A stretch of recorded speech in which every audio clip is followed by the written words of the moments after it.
3 साल पहले आंध्र प्रदेश में घटी घटना पर आधारित है। मिस्टर अय्यर जिस घर में रहते थे वहां 3 कमरे थे।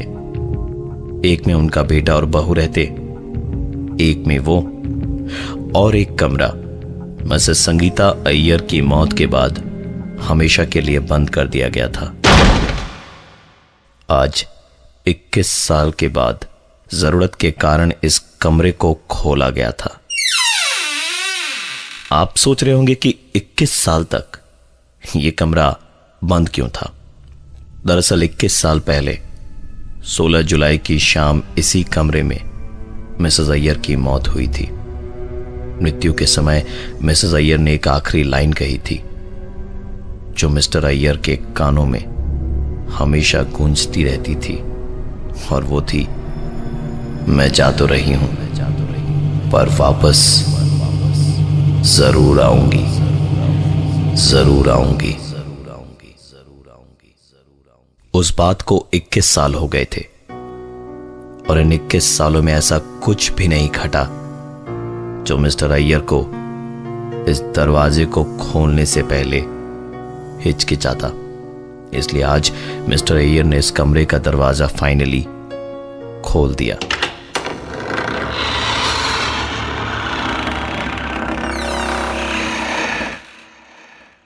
कमरे में सब वैसे का वैसे ही पड़ा था। धूल की मोटी परत फर्श पर जम चुकी थी। मकड़ी के जाल दीवारों पर भरे पड़े थे और वो बिस्तर जिस पर लेटे लेटे मिसेस अय्यर की मौत हुई थी वो भी वैसे का वैसे ही पड़ा था। तकिया एक तरफ से इस तरह दबा पड़ा था मानो जैसे कोई अभी भी वहां लेटा हुआ हो। टेबल पर दीमक इस कदर लगे हुए थे कि उस पर हाथ रखते के साथ ही पूरी टेबल धूल में बदल गई। कमरे की पूरी साफ सफाई करवाने के बाद मिस्टर अय्यर अपना मुंह और हाथ धोने ऊपर के फ्लोर पर गए। अपना चेहरा धोकर जैसे ही झुके हुए मिस्टर अय्यर खड़े हुए, उन्होंने आईने में अपने ठीक पीछे उनकी बीवी के चेहरे को देखा। इससे पहले कि मिस्टर अय्यर पलटते कि किसी ने उनकी गर्दन पीछे से पकड़ी और वॉश बेसिन पर जोर से दे मारा। वो भी 1 नहीं, 2 नहीं, पूरे 3 बार। शाम को जब मिस्टर अय्यर का बेटा और बहू घर वापस आए तो अपने पिताजी को वॉश बेसिन के पास खून से लथपथ पाया और उन्हें तुरंत हॉस्पिटल में एडमिट कराया। मिस्टर अय्यर की जब आंख खुली तो वहां चारों तरफ अंधेरा था। बस दूर एक रोशनी दिखाई दे रही थी। जैसे जैसे अंधेरा उनकी आंखों के सामने से हटा, उन्होंने देखा कि अगल बगल में कई लाशें पड़ी है। ये इस हॉस्पिटल का मॉर्ग था। मिस्टर अय्यर की नजर बाकी की लाशों के पैर के अंगूठे की तरह अपने पैर के अंगूठे पर गई तो पाया कि उनके अंगूठे से भी एक टैग लगा है, पर उसमें डेट आने वाले कल की थी। एक पल के लिए मिस्टर अय्यर सोच में डूब गए कि कहीं उनकी मौत तो नहीं हो गई। इसी कश्मकश में वो बाहर की ओर दौड़े तो निकलते के साथ ही सोफे पर मिसेस अय्यर को बैठा पाया। मिस्टर अय्यर वापस अंदर की ओर भागे और अंदर इस बार जब उन्हें होश आया तो सामने था उनका बेटा और बहू, जो उनसे पूछ रहे थे कि वो आईसीयू वार्ड छोड़कर जनरल वार्ड में क्या कर रहे थे। मिस्टर अय्यर ने कहा कि मैं जनरल वार्ड में गया ही नहीं, मेरी आंख खुली तो मैं मुर्दा घर में था और फिर वहीं बेहोश हो गया। कोई भी मिस्टर अय्यर की बातें मानने को तैयार नहीं था, क्योंकि सबने उनको बेहोशी की हालत में जनरल वार्ड में देखा था। कुछ दिन हॉस्पिटल में बिताने के बाद मिस्टर अय्यर वापस अपने घर पहुंचे। देर रात मिस्टर अय्यर जब पलंग पर सोते वक्त करवट बदलना चाहते थे तो वो ऐसा नहीं कर पा रहे थे, क्योंकि किसी ने उनके पीछे से उनकी कमर बहुत जोर से पकड़ रखी थी। गर्म सांसों को वो अपने कंधे पर महसूस कर पा रहे थे। हिम्मत जुटाकर जब वो जरा सा पलटे तो अपनी बीवी का हंसता चेहरा देख जोर से चीख पड़े। उनकी चीख सुन बेटा और बहू दौड़े दौड़े कमरे में आए तो मिस्टर अय्यर वहां नहीं थे और उनके चीखने की आवाज इस बार घर के गार्डन से आ रही थी। मिस्टर अय्यर के बेटे ने किसी तरह उनको संभाला और वापस घर के अंदर ले गए।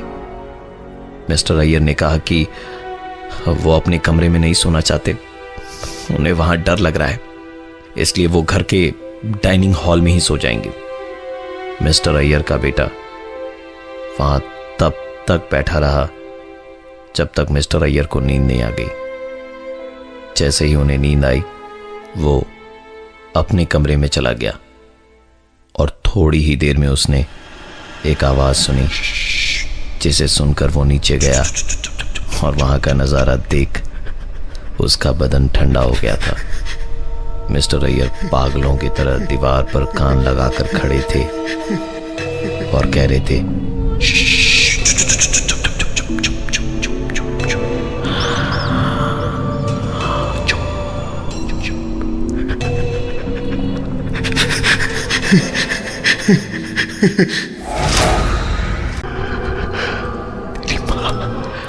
दीवार के उस तरफ कुछ बोल रही है।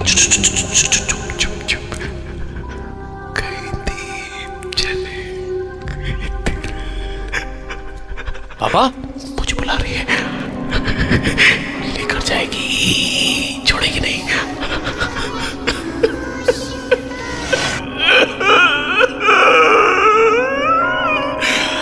तेरी कौन सी है पापा? चुप चुप चुप।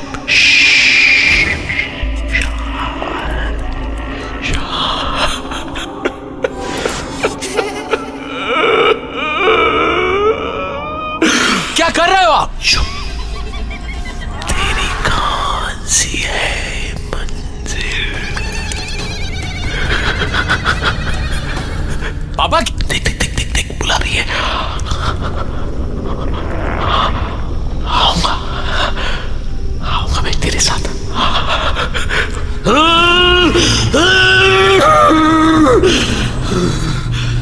पापा क्या कर रहे हो आप? क्या हुआ? दिन ब दिन इस तरह की हरकतें मिस्टर अय्यर की बढ़ती जा रही थी।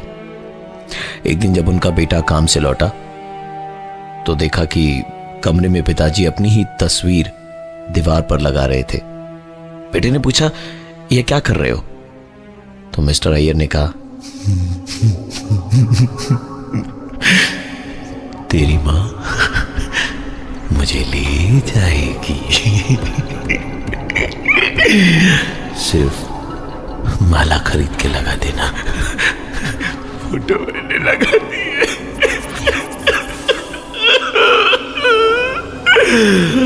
तेरी मां मुझे छोड़ेगी नहीं, ले जाएगी बहुत जल्द मुझे।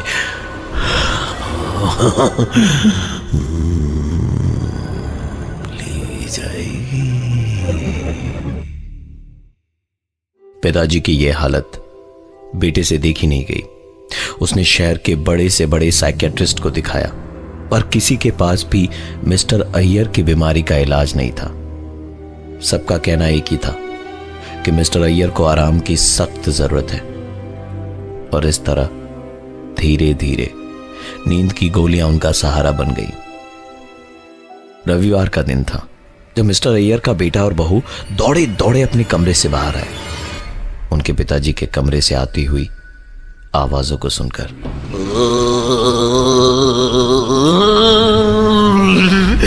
मैं मिक्सर ग्राइंडर हूं, तेरी माँ मुझे चला रही है।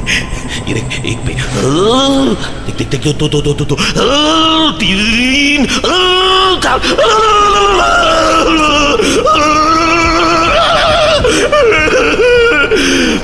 तेरे पीछे तेरी माँ मुझे मारने आ रही है।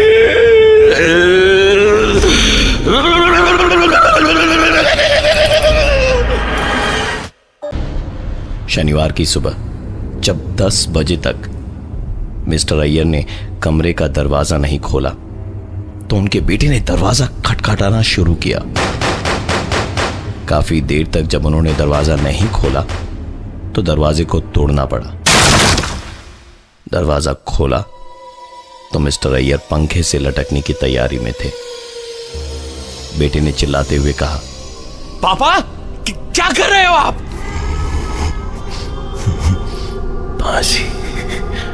फंस गया हूं मैं, दरवाजा नहीं खोलना चाहिए था। तेरी माँ मुझे ले जाएगी, छोड़ेगी नहीं, फांसी।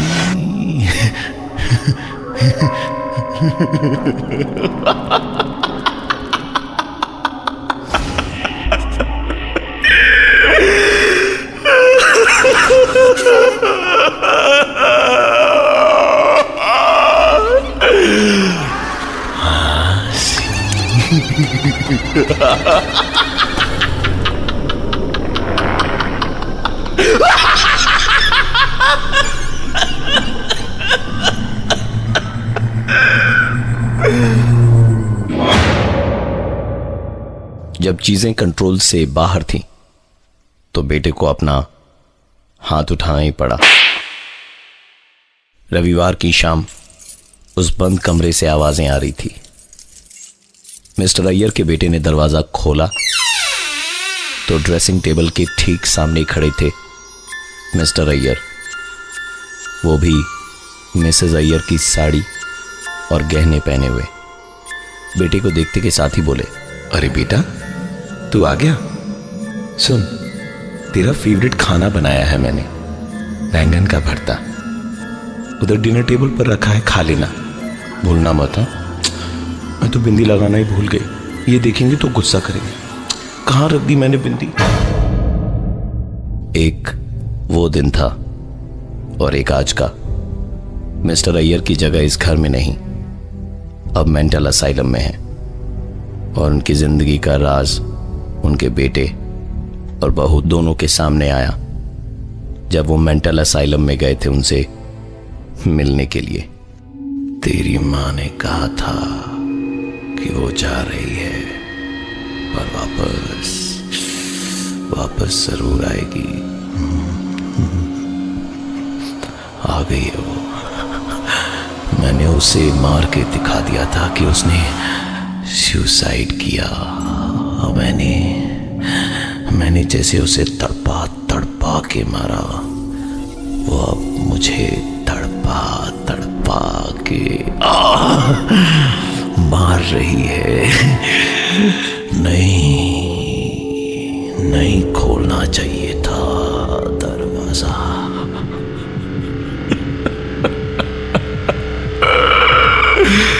नहीं खोलना चाहिए था।